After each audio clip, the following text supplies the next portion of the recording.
y acá toda la pantalla.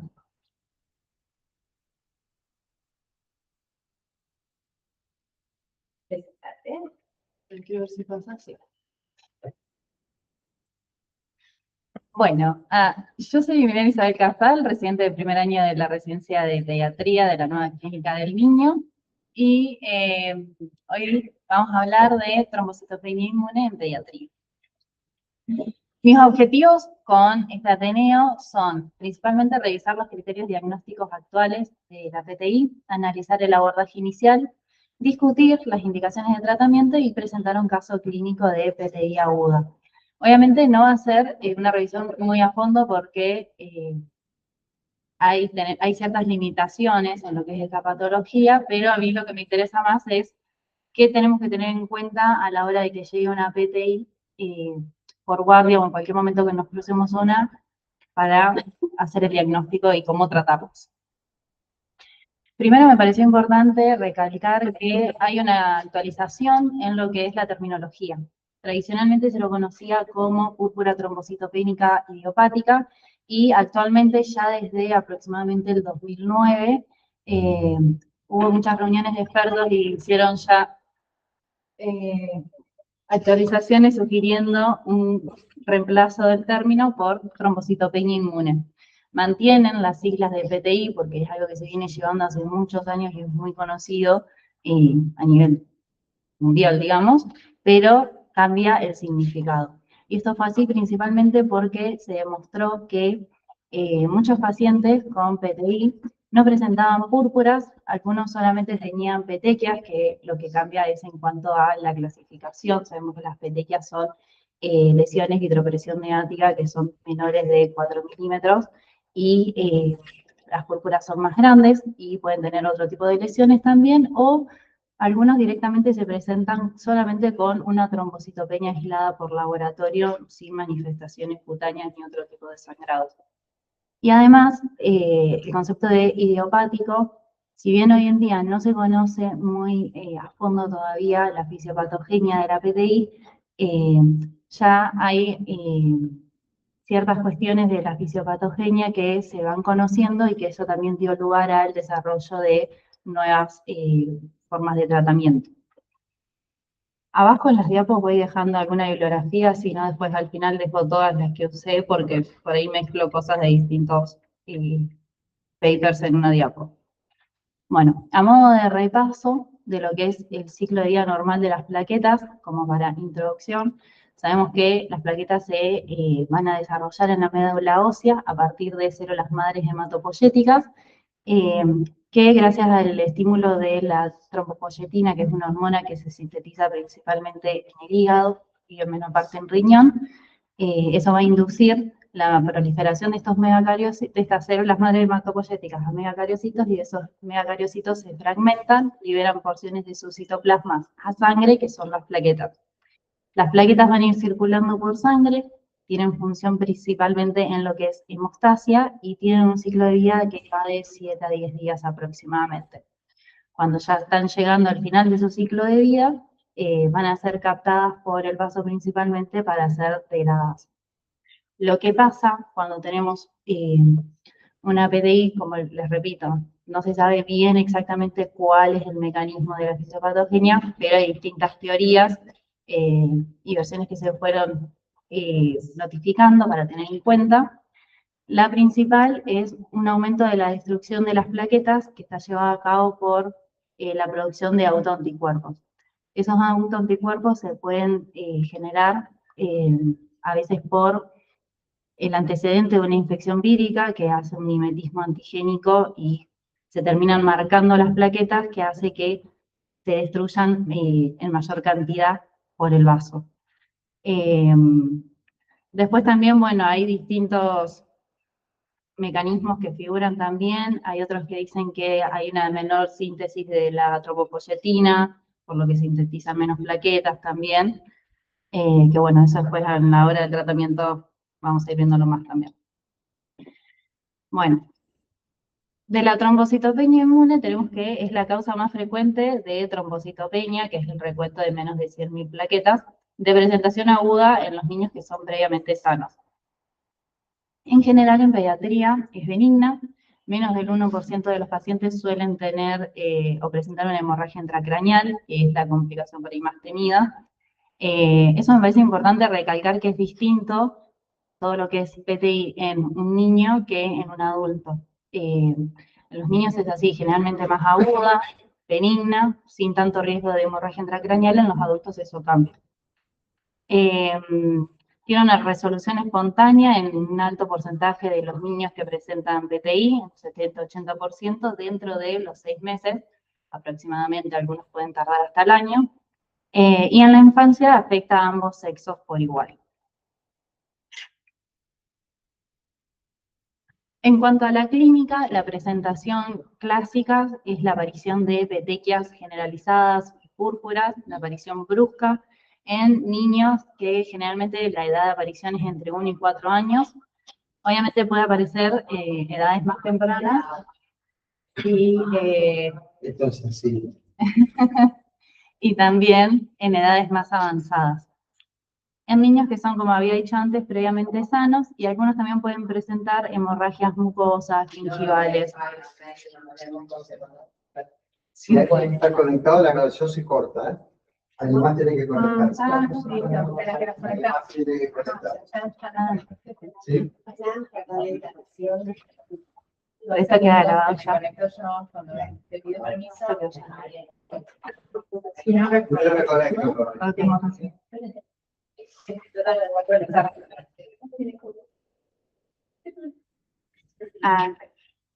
Fíjate que te va a pedir permiso.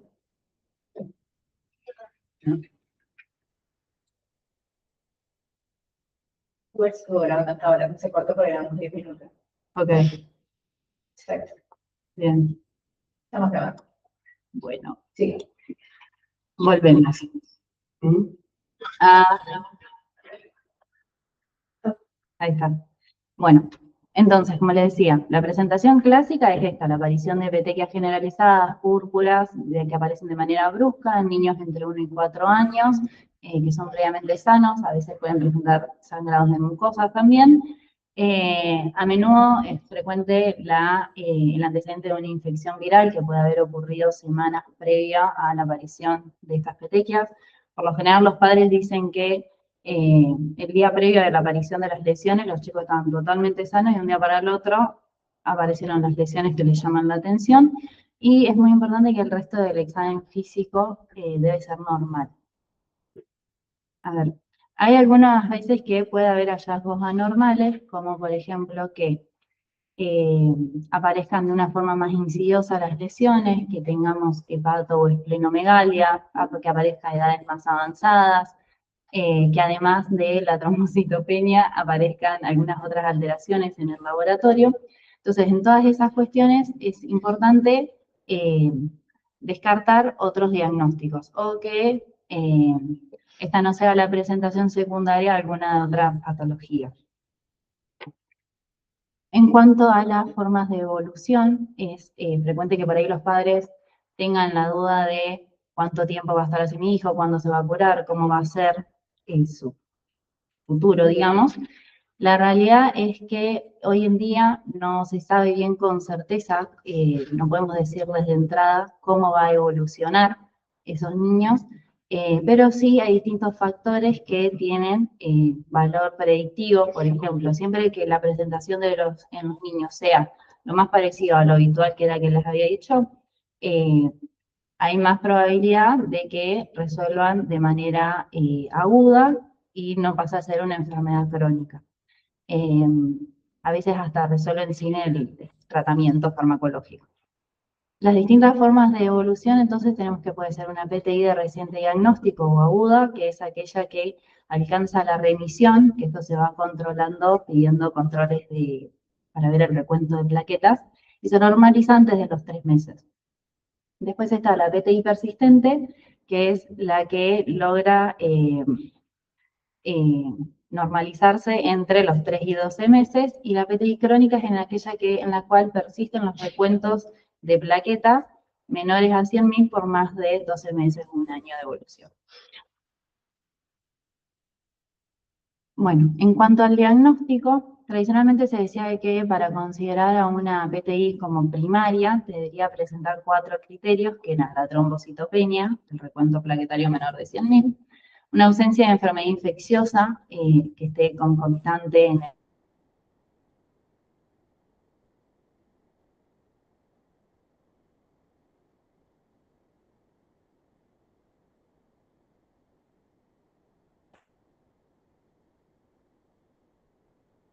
cariocitos normales o aumentados en la médula ósea.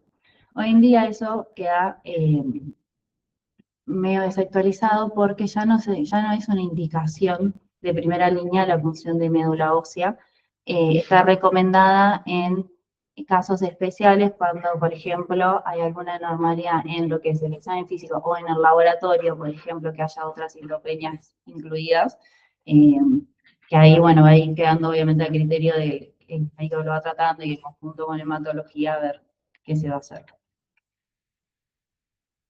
De entrada, inicialmente, ¿qué deberíamos pedir siempre? Hemograma completo con recuento de plaquetas, el frotis de sangre periférica, que esto obviamente va a ser evaluado por un hematólogo.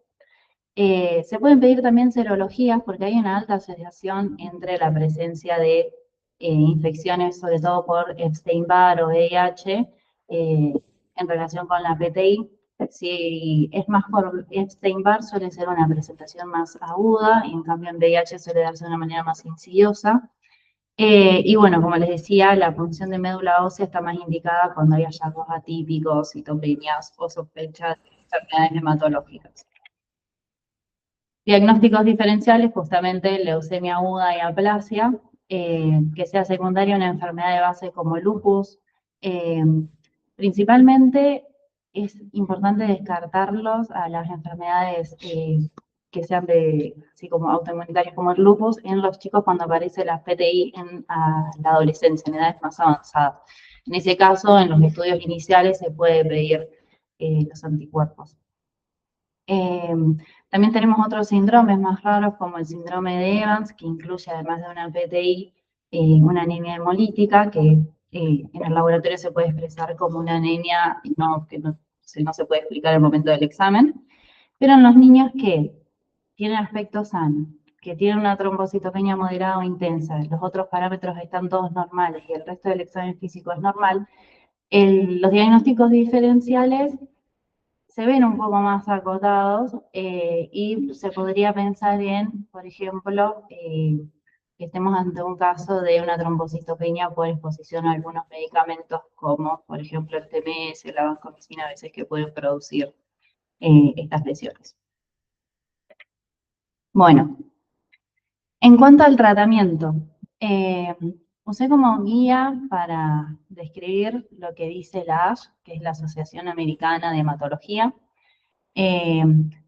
Acá lo puse más resumido, hay todo su manual, digamos, de tratamiento de la PTI, es larguísimo, hay muchísimas recomendaciones, está todo contemplado.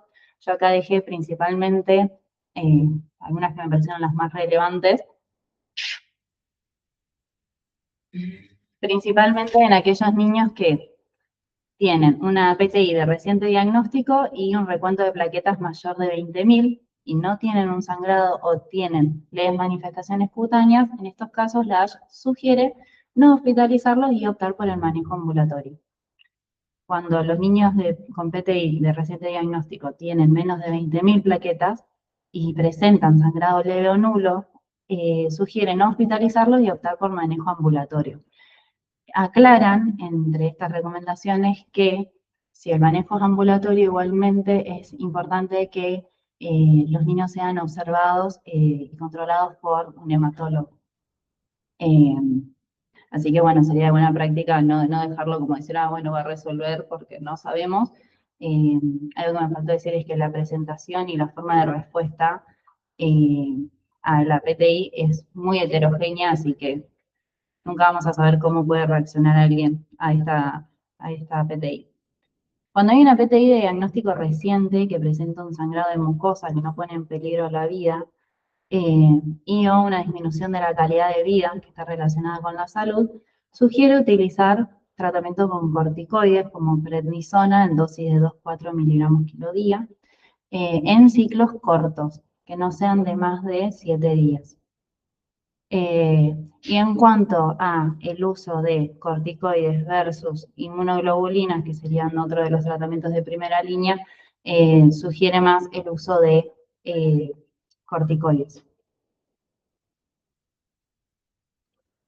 Esto es algo que, bueno, por ahí se puede dar a debatir. Siempre en pediatría el uso del tratamiento farmacológico va a tener como objetivo no solamente no normalizar directamente el recuento de plaquetas, sino prevenir hemorragias que sean más graves, siempre buscando generar la menor toxicidad en el paciente. La verdad es que como la hemorragia intracraneal es tan infrecuente en pediatría, no hay mucho informe de que el tratamiento farmacológico disminuya la probabilidad de tener una hemorragia intracraneal. Entonces, lo que tiene a favor el tratamiento farmacológico, a favor de su uso, sería el lograr llegar a cifras más teóricamente seguras, que son por arriba de 20.000 plaquetas. ¿Qué hay que tener en cuenta para decidir si tratar o no a alguien farmacológicamente? Si tiene presencia de sangrado mucoso, compromiso de la calidad de vida, ¿sí? Y el riesgo hemorrágico que presente cada paciente. Eso más que el recuento de plaquetas en sí. No es tanto, tiene pocas plaquetas, lo voy a tratar sí o sí. Hay que valorar todo en conjunto, digamos. Como terapias de primera línea tenemos, bueno, la observación, que es lo más recomendado siempre que se cumplan los 2 primeros criterios que les nombré al principio. Tenemos también los corticoides, que son hoy en día el tratamiento farmacológico inicial que está siendo más utilizado. El mecanismo por el cual funcionarían sería porque disminuyen la producción de autoanticuerpos y disminuyen la destrucción de las plaquetas en el vaso, así que tienen un efecto modulando la respuesta inmune. Y en el caso de las inmunoglobulinas, como la inmunoglobulina intravenosa, son de buena ayuda, digamos, para cuando necesitamos lograr valores, recuentos de plaquetas altos en menos tiempo, ¿sí? O cuando hay alguna contraindicación de corticoides. Lo que tienen las inmunoglobulinas como principal desventaja es que esta, sobre todo la inmunoglobulina intravenosa, es que es costosa y es difícil de conseguir, que eso es la contra grande hoy en día. Pero básicamente lo que haría sería bloquear los receptores de los macrófagos del vaso y disminuye rápidamente la destrucción de las plaquetas. Es una idea, tenemos idea de hemoglobina, sería 1 gramo kilos, lo pesa 20 kilos, son 20 gramos, y un frasco de 5 gramos está por arriba de 3 millones. Así que un tratamiento único de chicos son 12 millones contra como mucho 40.000 pesos por una cajita del bebé. Sí, sí, sí. Bueno, y lo que pasa también es cuando los chicos no responden al tratamiento de primera línea, hay terapias de segunda línea, que tenemos, por ejemplo, los análogos de la trombopoyetina como el Trombopash, el Rituximab. Esos dos, por ejemplo, salen una millonada, eso sí los busqué porque no los conocía. El Trombopash leí algo de 8 millones de pesos. También son terapias carísimas, que están siendo cada vez más estudiadas, porque tampoco es que tenían tanto conocimiento sobre el funcionamiento.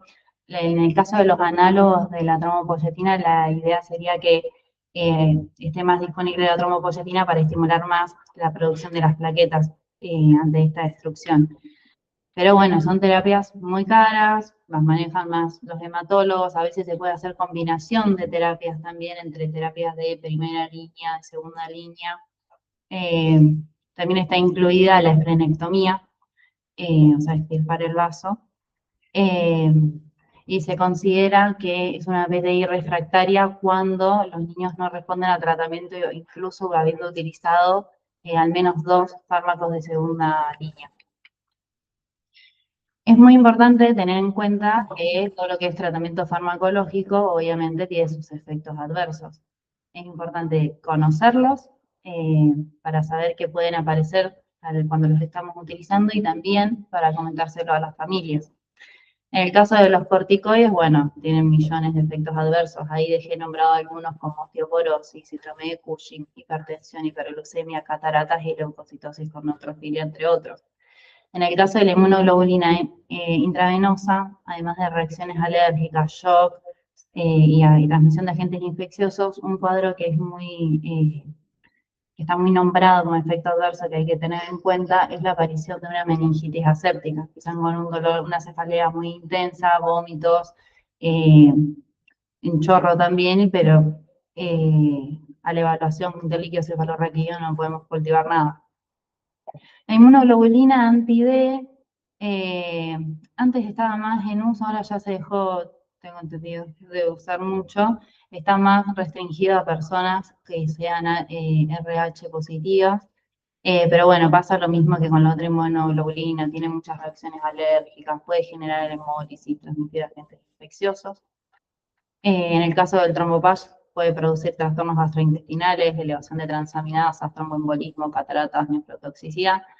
Y el tema con la esplenectomía es que genera un riesgo de por vida de infecciones causadas por microorganismos encapsulados, hay que ver el tema de la vacunación.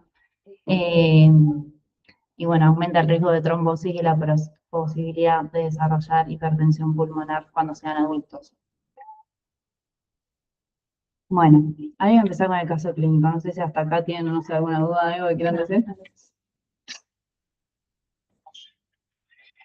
Bueno, en este caso clínico vamos a hablar de una niña que tiene 3 años de edad, que era previamente sana, no referían ningún antecedente de internación, de cirugías ni de alergias conocidas, menos hasta ese momento por los padres, presentaba la vacunación completa. Y lo que pasó fue que el 1 de mayo la paciente aparece de repente, según lo que relata la madre, con lesiones petequiales y purpúricas por todo el cuerpo de manera brusca. La nena era literalmente esta niña. En ese momento decidieron ir al hospital de Banfield, ahí deciden internarla, le pidieron un laboratorio que en el resumen después de la derivación informaban que tenía un laboratorio con 7.000 plaquetas y solicitaron su derivación a nuestro centro para que pueda ser evaluada, sobre todo por servicio de hematología. Cuando ingresó, la madre nos refirió además que la niña había presentado las semanas previas un cuadro de vías aéreas superior, había andado con un poco también de dolor abdominal, pero al momento del examen físico, acá le dejé todos los datos, como datos positivos tenía las lesiones en piel, que eran petequias y púrpuras, hematomas, todo distribuido por todo el cuerpo, ¿sí? No predominaban en ninguna región en particular. Acá obviamente también lo primero que nos fijamos es siempre que la paciente esté compensada, ¿sí? Se encontraba febril, también se los remarco porque siempre con fiebre y petequias hay que descartar una meningococcemia. Y bueno, el resto del examen físico era completamente normal.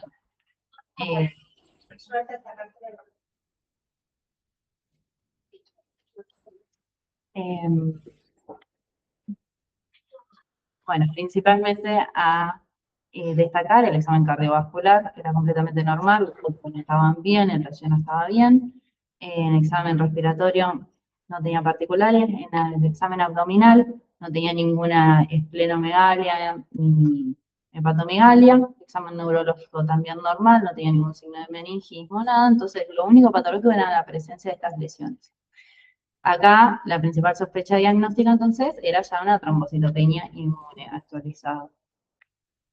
El abordaje fue dejarla internada, podía estar con una dieta general, le pusimos un PHP para mantener vía, se pidió el control de signos vitales y se dejó indicada dipirona por si presentaba fiebre o dolor. Además, se solicitó la interconsulta con hematología para ver qué conductas ir tomando hasta que pueda venir a evaluarla. En ese caso, se pidió por parte del hematólogo un laboratorio, un extendido periférico, y serologías también que salieron para Epstein-Barr, hepatitis B, C y VIH, y indicó iniciar el tratamiento con prednisona vía oral a una dosis de 2 miligramos kilo día por 7 días, que era lo que habíamos hablado de que es importante el tema de los ciclos cortos del tratamiento con corticoides. Además, se le sumó el tratamiento omeprazol para que tenga una mejor tolerancia por los efectos adversos gastrointestinales, que se indicó a 16 miligramos cada 24 horas. Y en ese mismo día tuvimos los resultados del laboratorio, que podíamos ver una hemoglobina de 12,2, hematocrito de 36,8, 7.900 glóbulos blancos, plaquetas de 8.000, glucosa de 1,02, creatinina, urea, bueno, todo el resto estaba normal, la orina completa también era normal, y por parte de hematología se solicitó un laboratorio control en 48 horas y fondo de ojo. A partir del día 3 de mayo, algunas lesiones se encontraron en mejoría. Igualmente, esta paciente también, si bien algunas lesiones de las que ya tenía iban mejorando, también aparecían nuevas lesiones. Por ejemplo, cuando empezó con el tratamiento, al principio presentó unos vómitos, y cuando vomitó le salieron más petequias en la cara, y así, como que iban y venían apareciendo tipo las lesiones. El 4 de mayo se realizó el laboratorio control y el fondo de ojos, que el fondo de ojos resultó normal, no se vio ninguna hemorragia. Y en el laboratorio sí lo que empezó a llamar la atención es que presentaba una anemia, estaba con una hemoglobina de 10,6, hematocrito de 39, 15.300 blancos con 58% de neutrófilos y plaquetas de 24.000. Empezaron a subir un poco las plaquetas, disminuyó un poco la hemoglobina y aumentaron los blancos. El 5 de mayo fue reevaluada por el hematólogo, que solicitó después un nuevo control en 48 horas con un extendido periférico, que cuando se obtiene el resultado, seguía con una hemoglobina de 11, hematocrito de 32,4, glóbulos blancos 22.100, 58% neutrófilos y 38 de linfocitos, y 22.000 plaquetas. Las plaquetas seguían más o menos manteniéndose, si bien estaba plaquetopénica, esto era acorde a la patología por la que había ingresado. No se buscaba aparte normalizar el recuento plaquetario, pero sí llegar a estas cifras más seguras. Y la leucocitosis se interpretó como posible efecto adverso por la toma de los corticoides. El 8 de mayo, el servicio de hematología nos informó que con el extendido periférico se estimaban ya alrededor de 70.000 plaquetas. Ese día también se tuvieron los resultados de las serologías, que fueron todas no reactivas, y se decidió otorgar el alta sanatorial con pautas de alarma con la niña y la familia, y seguimiento por consultorio externo con el hematólogo que los había tratado. Además, también se fue con meprednisona, con la misma dosis más o menos que estaba usando acá, se fue con 40 miligramos para que administren hasta el 9 de mayo y así completar los 7 días del tratamiento.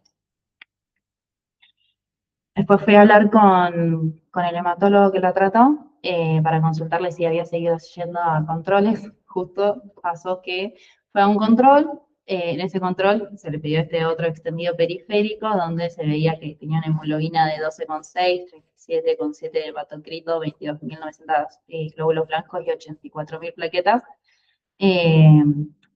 Y después, bueno, la paciente no siguió los controles, al menos con este hematólogo, así que bueno, hasta acá llega mi conocimiento de cómo está hoy en día, pero bueno, sus plaquetas subieron. Y por ahora, al menos hasta el 20 de mayo que tenemos ese registro, no había presentado ninguna otra complicación ni ningún efecto adverso más. Como conclusiones finales, tenemos entonces que la PTI es la causa más frecuente de trombocitopenia en la infancia, que es un diagnóstico de exclusión, ¿sí? Que suele estar muy asociado a una infección viral reciente. El frotis periférico de sangre es fundamental pedirlo. No todos los niños con PTI requieren tratamiento, eso es algo siempre para debatir y tomar las decisiones en conjunto con el hematólogo. Y que el principal objetivo del tratamiento farmacológico es alcanzar un repuesto seguro, no llegar a normalizar las plaquetas. Bueno, ahí las dejé para que lean después. Sí. Bueno, no sé. En cuanto a relevante de definición de lo que es el tratamiento, si tuviera que usar un corticoide endovenoso, podría usar dexametasona. Sí, también. Todos son ciclos cortos. Los ciclos cortos son intencionales porque no hay diferencia entre ciclo corto y ciclo largo para que se vuelva crónico o no crónico. O sea, por eso es que hacen el ciclo corto, para evitar los efectos adversos de los corticoides en ese sentido. Y el problema de las plaquetas es cuando tenés un sangrado importante. Cuando tenés un sangrado importante, el corte de la plaqueta ya no existe. Por eso. Cosa, puede ser tubo digestivo, si este sistema de vegetales aumenta y ahí el manejo. Sí, sí. Me encanta. Re linda, re linda clase. Sí, muy bonita. Acá y... Y cortas. Ahí. Acá. Acá.